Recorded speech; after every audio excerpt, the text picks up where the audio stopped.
मेरे मेरे मैं प्रोफेसर साहब आपके पास हूं, मैं दो तरह से इसको देख रहा हूं। मैं तो बहुत इसका विशेषज्ञ नहीं हूं, आप ठीक से बताएंगे।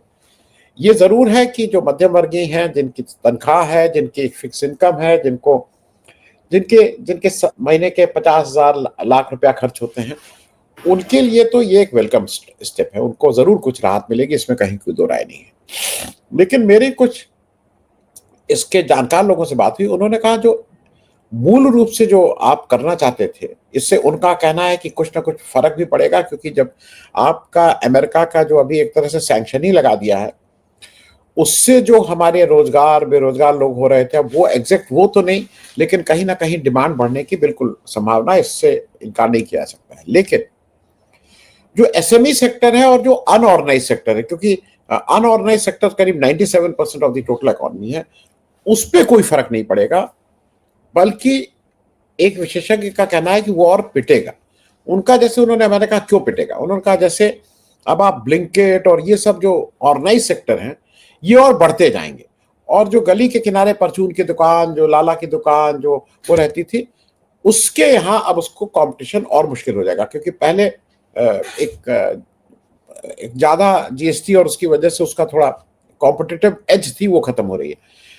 ओवरऑल पहले प्रोफेसर साहब आपसे एक चीज समझ लूं, फिर मेरे दो तीन प्रश्न हैं, उसको मैं बाद में लूंगा। लेकिन पहले ओवरऑल ये जो कल अनाउंसमेंट हुआ है कि 5 और 18% का, 5, 18 और 40% का, 12, 28 की जगह, उस पर एक आपकी पहली टिप्पणी, ये क्या हुआ है, उसके क्या फर्क है?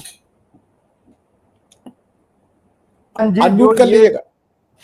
हो गया हो गया हो गया हो गया हो गया हो गया। जय संविधान। देखिए आनंद जी, जो ये जीएसटी के मामले में निर्णय हुआ है, पहली बात तो ये जो आपने इसकी टैगलाइन दी है बड़ी माकूल है, बड़ी सही है, क्योंकि ये 8 साल के बाद आप कर रहे हैं जो आपको 8 साल पहले करना था। जैसे आपने जब नोटबंदी की, 2000 का नोट चलाया, लोगों ने पूछा कि 2000 का नोट आप अगर चाहते हैं ब्लैक मनी खत्म हो जाए तो 2000 का नोट क्यों चलाया, फिर उसको आपने वापस ले लिया।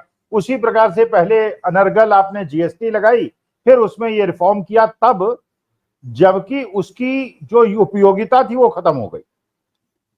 देखिए जो सबसे बड़ी हमारी अर्थव्यवस्था के साथ खिलवाड़ हुआ है वो ये हुआ, जो हमारी सबसे बड़ी ताकत थी उसको सबसे बड़ी कमजोरी बना दिया गया।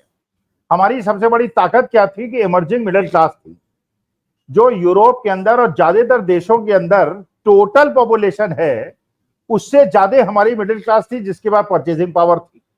उसकी परचेजिंग पावर आपने खत्म कर दी, और धीरे धीरे जब रोजगार खत्म हुए, आईटी सेक्टर में भी रोजगार खत्म हुए, मैन्युफैक्चरिंग पे आपने ध्यान नहीं दिया, और क्योंकि जो बार्गेनिंग पावर थी एम्प्लॉय की वो खत्म हो गई, तो जो उसकी परचेजिंग पावर थी, तो आपने देखा कि पर्सनल लोन बढ़ गए, बैंक्स के डिसबर्समेंट कम हो गए, गोल्ड लोन्स बहुत ज्यादा बढ़ गए, जो सारे इंडिकेटर्स इस बात के थे कि मिडिल क्लास की परचेजिंग पावर खत्म होती जा रही है।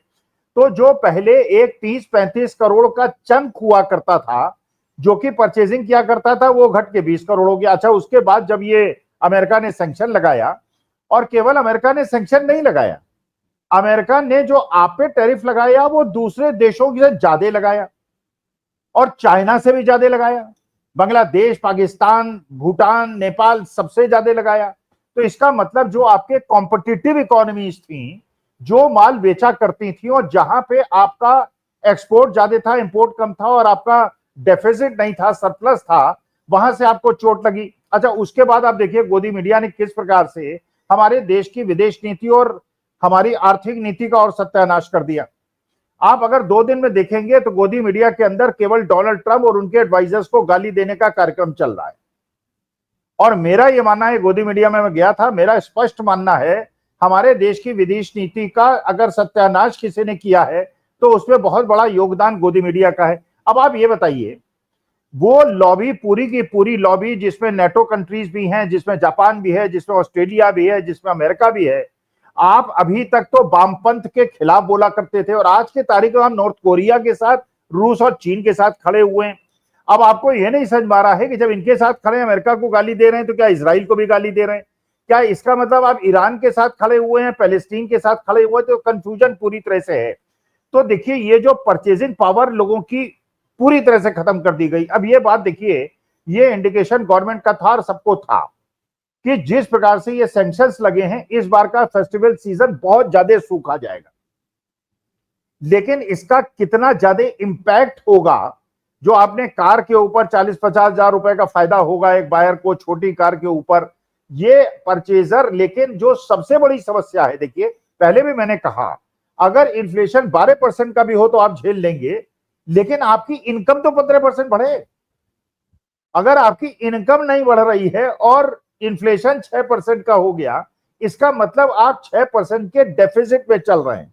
तो देखिए, ये डिसीजन जो 8 साल पहले होना था, उसको आपने 8 साल के बाद किया।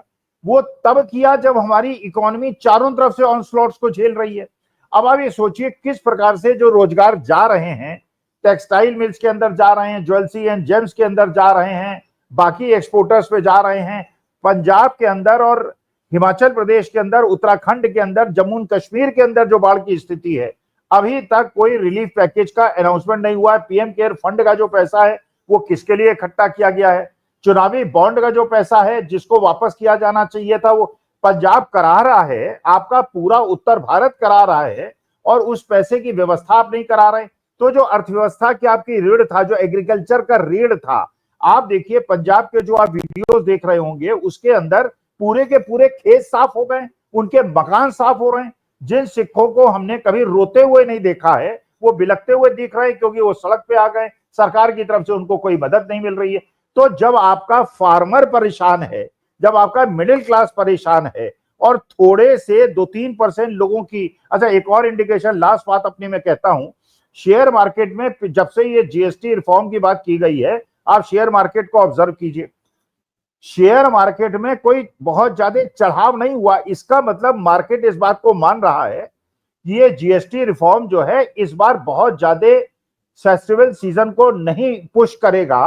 और आज के मार्केट को अगर आप देखेंगे तो लार्ज कैप में तो तब भी थोड़ी बहुत बढ़ोतरी है, लेकिन मिड कैप में और स्मॉल कैप में गिरावट है। इसका मतलब यह है, लोग कहते हैं कि मार्केट इवेंट के पहले ही उछाल ले लेता है, इसलिए इवेंट के बाद उछाल नहीं आता। इवेंट के पहले भी उछाल नहीं आया, इवेंट के बाद भी उछाल नहीं आया। इसका मतलब यह है कि इन्वेस्टर्स ने इस जीएसटी रिफॉर्म को बहुत ज्यादा तवज्जो नहीं दी है।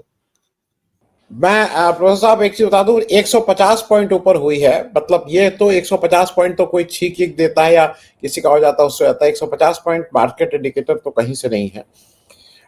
दूसरा, पंजाब की एक बहुत मतलब हम सब लोगों के लिए बहुत चिंता की बात है। पंजाब की आज सुबह मेरी बात हुई, 4 लाख एकड़ खड़ी फसल खत्म हो गई है। 4 लाख एकड़ पूरे देश को, पंजाब एक बड़ा वो है जिसके पूरे देश में हमको, मतलब जो हमारा खाना हम लोग खाते हैं उसका एक बड़ा हिस्सा पंजाब हम लोग को खिलाता है। तो वो चिंता की बात है और हमें इससे पे कोई फर्क नहीं है।